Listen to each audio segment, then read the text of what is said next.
কি বলবো বলুন, এখন কথাই বেরোচ্ছে না, আর বলবো কি করে কিছু। ফের বিএলওর মৃত্যু। কমিশনের অতিরিক্ত চাপের কারণে হৃদরোগ আক্রান্ত হয়ে মারা গেলেন বলেই অভিযোগ পরিবারের।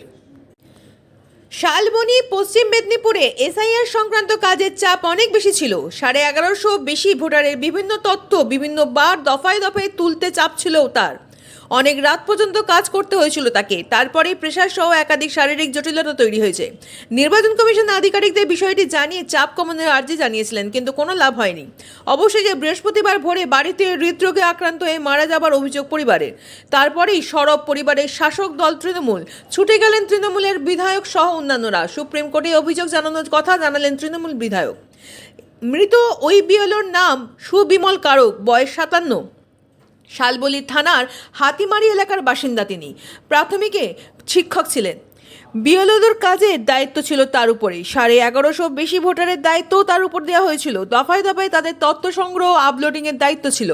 পরিবারের পক্ষ থেকে তার মেয়ের দাবি, অনেক রাত জেগে বাবাকে কাজ করতে হয়েছিল, যে কারণে প্রেশারের সমস্যা হয়েছিল। আধিকারিকদের বিষয়টি জানানো হয়েছিল, কিন্তু কোনো রকম শিথিলতা দেয়নি। শেষ পর্যন্ত বাবা প্রাণ হারালেন।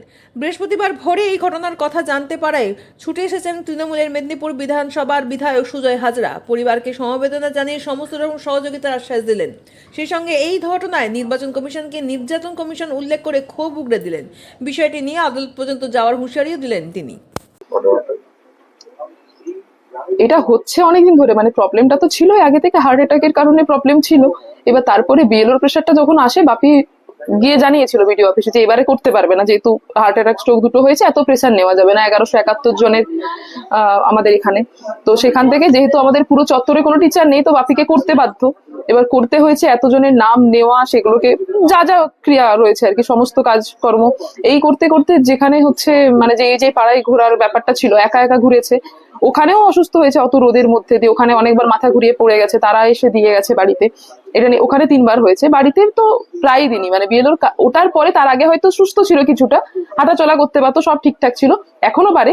কিন্তু কথা হচ্ছে তারপর থেকে এত মেন্টাল প্রেশার পড়েছে, আর ঠিক করে আর কিছু নয়। দিয়ে এই কালকে আজকে ভোরে কি হয়েছিল, মানে উনি মারা গেলেন, মানে হসপিটালে ভর্তি ছিলেন? না না না, হসপিটালে ভর্তি ছিলেন না, হচ্ছে অসুস্থ একটু ছিলেন, হাঁপানি হচ্ছিল, শ্বাসকষ্ট হচ্ছিল, অনেকদিন থেকেই চলছে, ডাক্তার দেখানো হয়েছে, শ্বাসকষ্ট চলছিল।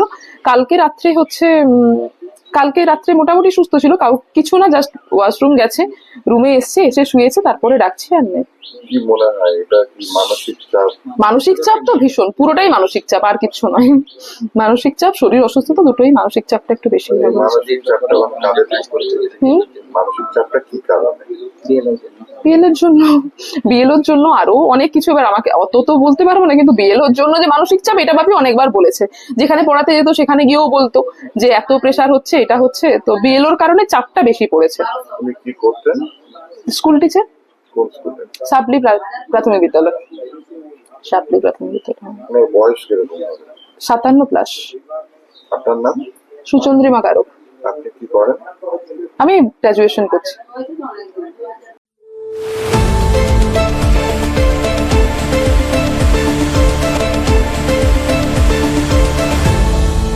আপনারা দেখছেন এই বেলা বাংলা, শিরোনামে সবার আগে।